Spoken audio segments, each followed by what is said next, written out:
Hey y'all, it's Nancy the Handy Scandy. Welcome back for another crafty venture. Hey guys, so I am back with my project share for the projects that I made with this Cutie Batootie stamp set. As you'll recall, I had the panel stamped out and colored last week with these two images, and then I lost my mojo. So I asked y'all, do you want me to mask them and create a scene around them? Do you want me to cut them out and put them on a separate card on a different panel? Do you want me to make ATCs? Do you want me to make tags? What do you want me to do? So as you can see, I ended up cutting out the masks, and I've done some ink blending and stenciling on them. So if that gives you a clue of anything that you're about to see. But I couldn't stop. So all of the ideas and suggestions were good, and I could not decide. That's the long and short of it, was I just couldn't decide. It all sounded too good. So I did all four. I made a panel, or I did the ink blending to create a scene on that particular panel. Then I stamped them out again, and I made a separate card, and I made an ATC, and I made a tag. So let's get started with the first one. So I'm going to bring in some products as appropriate. But again, this is the Cutie Batootie stamp set. I also have the coordinating dies. I never use them. I always fussy cut, y'all. I just do. So there we are. But this is that card. Is that not the cutest? So I used the masking, and then I ink blended the scene with this cloud die, and I used 3 shades of green. I had Shabby Shutters, Olive, Crushed Olive, and then Forest Moss. So you can see that green gradient. And then I used the star stencil. It is called Star Galaxy stencil, and I stenciled on some Grit Paste Distress Grit Paste Glow. So I've not seen it glow in the dark yet, but you can see it in the background. And of course it absorbs the color from whatever product you put beneath. If they're both water soluble, then they're gonna absorb into each other, right? So I'm eager to see what that looks like. And then I did do some ink blending around the edges with some vintage photo and some black soot, just to kind of give it that vignette feel. And then I used the Boo word die. It's the word Boo and several ghosties. Obviously from Whimsy, right? The ghosties are fun too. So there's that. So there's these 2 stencils, that stamp set, that die set. And then I just wanted a plain rectangle, stitched rectangle. So I used this stamp set from my, oh, I did not use that. It's just the magnet. It's stuck to the magnet. So I used this largest die. This is from Creek Bank Creations. And then I pulled out my grass stencil. This is Grass and Clouds, and that's what it's called, Grass and Cloud Edgers. And I used all 3 of my grass edgers, and you can barely tell, but there are 3 layers of grass. When I did that, I hadn't decided whether or not I wanted to put the fence, but I decided I wanted to put the fence. So that is this die set, and it is called Slimline Fence Die, and it has the long wooden planks, and it has the shorter wooden planks. It has several tufts of grass, and it has these little nail head dies. So I die cut them out of some panel that was in my stash that had some metallic spray on it, and they just look so fun. And I can't get this guy to turn over. They look tarnished and old and antique, and I hope that's picking it up in the camera. I can't really see. Can y'all see them? I'm hoping that you can. Anyway, they look really cool. But I trimmed them down to fit the panel. There you can see the nail heads, and it looks like crusty, rusty nail heads sticking out back there. I think that's really cool. I just die cut them out of some brown cardstock, and I used a little bit of vintage photo to age them up, and then I used some black sparkle gems in the background to add some more sparkle to that, and I can't wait to see it in the dark. But that is the card. So super cute. I'm loving that card. So that is my first project. Then I went ahead and stamped them all out again, all 3 of them. I stamped them, I colored them, and then I went to town. So I pulled out this panel. This was something that I had been playing with in my stash, and I don't even know how that goes, but anyway, I made the ATC out of it. And then this panel was in my stash as well. I just liked the way that ink blending kind of tapered off, and so I said, okay, that is gonna determine my color scheme. So black and white and that plum color, I think it's absolutely gorgeous.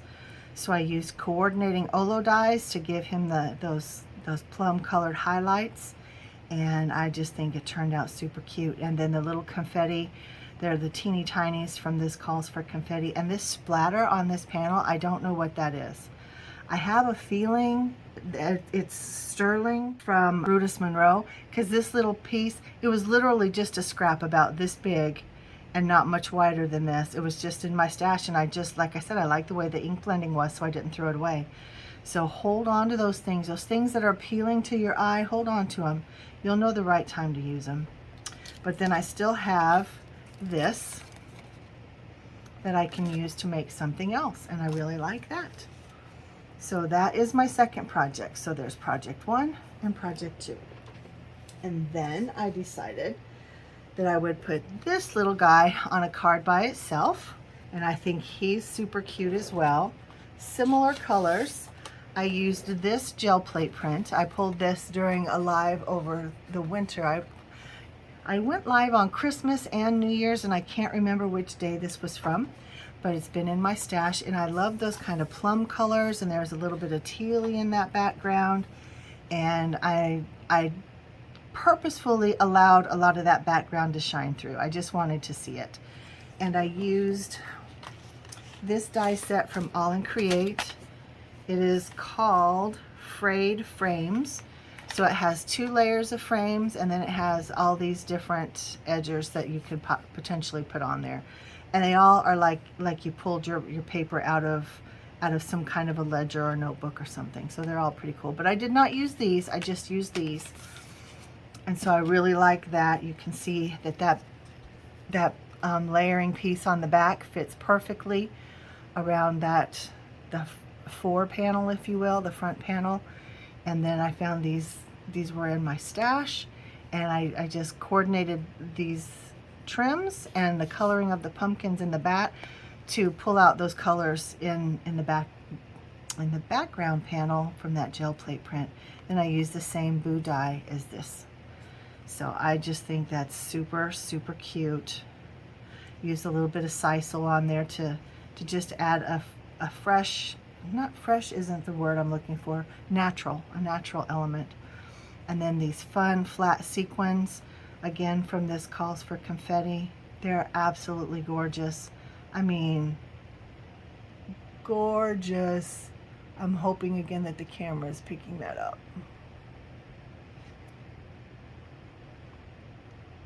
So pretty. And then the piece de resistance, in my opinion, is the tag. So let me move everything out of the way, because as gorgeous as these are and as fun as these are, I don't think anything tops this tag, y'all. So I started with this print. Now this print is old. I don't know how many years this has been in my stash, but I really wanted this mandala-like stencil over here. So I cut that out. That was my base.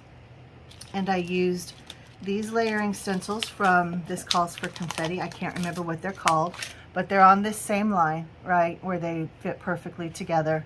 And then they have other coordinating pieces with them. So that's what I used. So let me pull on in here. Oh, everything on here is from my stash, with exception of the sticks that I used. And actually, I guess they were from my stash too, because it was just, I have a whole stick in my office just waiting to be used, and I just broke a piece off. These leaves were in there, these pumpkins were in there, these little squirrelies were in there. I did stamp this guy out. Like I said this morning, I stamped him out and colored him up. Everything else was sitting here waiting to be used. And it came together lovely. I'm so in love with this tag.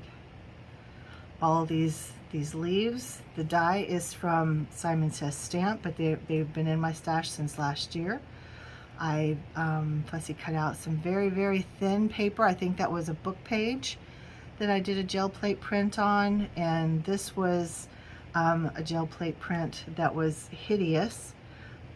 But then I did another pull on it with some, you can see the metallic Arteza paper, and that was so much better. And then I used it to die cut leaves, and it's so pretty. And then some pattern paper in there as well. Guys, I just had a blast putting this together. And then on the back, this is hot glued and it's stapled. I love it. These pumpkins have been in my stash for a couple years now.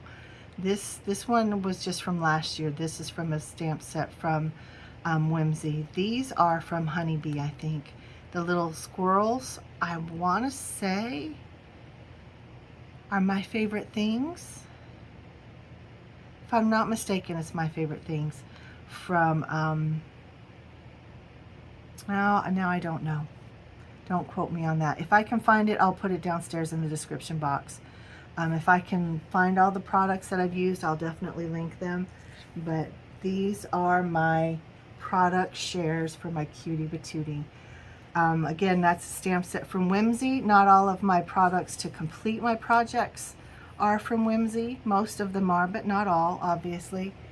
And that's it. I just wanted to come back and share these with you guys, and thank you again for all of your feedback and your input and for voting.